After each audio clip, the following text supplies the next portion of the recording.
Welcome to another video. In this video I will show you about the message problem in Samsung Galaxy S24. So if the messages are not being sent or you are facing the message related issue, I will show you how you can easily fix it just by following the few steps.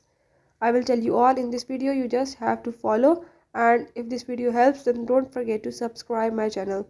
Let's watch the video.